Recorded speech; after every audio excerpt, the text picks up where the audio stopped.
Britain రాజకీయాల్లో మరోసారి తీవ్ర అస్థిరత చోటు చేసుకుంది. తీవ్ర అంతర్గత విభేదాలు, రాజకీయ ఒత్తిళ్ల నడుమ బ్రిటన్ ప్రధానమంత్రి కీర్ స్టార్మర్ తన పదవికి రాజీనామా చేస్తున్నట్లు అధికారికంగా ప్రకటించారు. 2024 జూలైలో చారిత్రాత్మక విజయంతో లేబర్ పార్టీని అధికారంలోకి తెచ్చిన ఆయన కేవలం 2 ఏళ్లు తిరగకుండానే లండన్ లోని 10 డౌనింగ్ స్ట్రీట్ వెలుపల భావోద్వేగంగా మాట్లాడుతూ ఈ నిర్ణయాన్ని వెల్లడించారు. ఇటీవలే జరిగిన స్థానిక ఎన్నికల్లో లేబర్ పార్టీ ఘోర పరాజయం పాలు కావడం, ఆయన ప్రత్యర్థి యాండీ బర్మ్హామ్ ఘన విజయం సాధించి తిరిగి హౌస్ ఆఫ్ కామన్స్ లోకి అడుగు పెట్టడం స్టార్మర్ నాయకత్వానికి పెద్ద గండంగా మారింది. పార్టీలోని సగానికి పైగా కేబినెట్ మంత్రులు, ఎంపీలు ఆయనను తప్పుకోవాలంటూ తిరుగుబాటు చేయడంతో స్టార్మర్ లొంగక తప్పలేదు. ఈ తాజా పరిణామంతో బ్రిటన్ దేశం గత దశాబ్ద కాలంలోనే ఏకంగా 7వ ప్రధానమంత్రిని చూడబోతోంది. జూలై 9 నుండి కొత్త నాయకుడి ఎంపిక ప్రక్రియ ప్రారంభం కానుండగా సెప్టెంబర్లో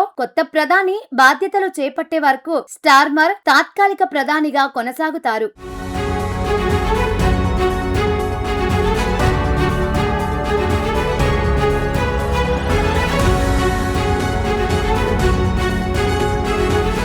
కీర్ స్టార్మర్ పతనాన్ని శాసించడంలో రాజకీయ వైఫల్యాలతో పాటు దౌత్యపరమైన వ్యూహాత్మక తప్పిదాలు కూడా ప్రధాన పాత్ర పోషించాయి. ముఖ్యంగా జెఫ్రీ ఎప్స్టీన్ తో సంబంధాలు ఉన్నాయనే ఆరోపణలు ఎదుర్కొంటున్న తన సన్నిహితుడు లార్డ్ పీటర్ మాండెల్సాను అమెరికాలో యూకే రాయబారిగా నియమించాలని స్టార్మర్ తీసుకున్న నిర్ణయం దేశవ్యాప్తంగా పెనుదుమారం రేపింది. ఈ నియామకం వల్ల బ్రిటన్ ప్రతిష్టకు భంగం కలుగుతుందని ఇంటెలిజెన్స్ వర్గాలు ముందే హెచ్చరించినప్పటికీ స్టార్మర్ నిర్లక్ష్యం చేశారని, దేనికి సంబంధించిన 1000 పేజీల రహస్య పత్రాలు ఇటీవలే పార్లమెంటులో లీక్ కావడంతో ఆయన నైతిక విలువలు పూర్తిగా ప్రశ్నార్థకమయ్యాయి. మరోవైపు వలసల నియంత్రణలో వైఫల్యం, ఆర్థిక స్తబ్దత, ఇంధన విధానాలపై ప్రజల్లో పెల్లుబికిన అసంతృప్తి బ్రిటన్ ఆర్థిక వ్యవస్థను మరింత కుంగదీశాయి. ఈ పరిణామాలన్నీ లేబర్ పార్టీ ప్రజాదరణను అట్టడుగుకు పడేయడంతో రాబోయే సార్వత్రిక ఎన్నికల్లో ఓటమి భయంతో సొంత పార్టీ నేతలే ప్రధానిని గద్దె దించడానికి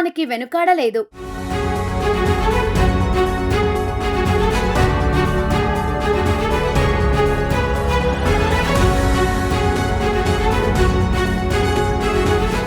ఇదిలా ఉండగా కీర్ స్టార్మర్ అధికారికంగా ప్రకటించడానికి కొన్ని గంటల ముందే అమెరికా అధ్యక్షుడు డొనాల్డ్ ట్రంప్ సోషల్ మీడియా వేదికగా బ్రిటన్ ప్రధాని రాజీనామా చేయబోతున్నారంటూ ముందస్తుగా జోస్యం చెప్పడం అంతర్జాతీయంగా పెను సంచలనం సృష్టించింది. బ్రిటన్ లో అమలవుతున్న తప్పుడు వలస విధానాలు, గ్రీన్ ఎనర్జీ వంటి బలహీనమైన ఇంధన వ్యూహాలే స్టార్మర్ పతనానికి కారణమంటూ ట్రంప్ నేరుగా విమర్శలు గుప్పించారు. వాస్తవానికి ట్రంప్ ఈ విషయాన్ని ముందే బహిర్గతం చేయడం వెనుక బలమైన దౌత్యపరమైన కారణాలు ఉన్నాయి. ఇరాన్ యుద్ధ పరిణామాల తర్వాత అమెరికా బ్రిటన్ దౌత్య సంబంధాలు పూర్తిగా దెబ్బతినడం, మాండెల్సన్ నియామకంపై ట్రంప్ యంత్రాంగం తీవ్ర అసంతృప్తితో ఉండటమే ఇందుకు ప్రధాన కారణం. స్టార్మర్ బలహీనపడిన తరుణాన్ని వాడుకుంటూ బ్రిటన్ అంతర్గత రాజకీయాలపై ట్రంప్ నేరుగా ప్రభావం చూపడం, బ్రిటన్ సాంప్రదాయవాద కుడిపక్ష శ్రేణులకు అంతర్జాతీయంగా నైతిక మద్దతు ప్రకటించడమే లక్ష్యంగా ఈ పోస్టు చేసినట్లు స్పష్టమవుతోంది. ఈ అంతర్జాతీయ రాజకీయ చదరంగం చివరకు ఒక అగ్రరాజ్య ప్రధానిని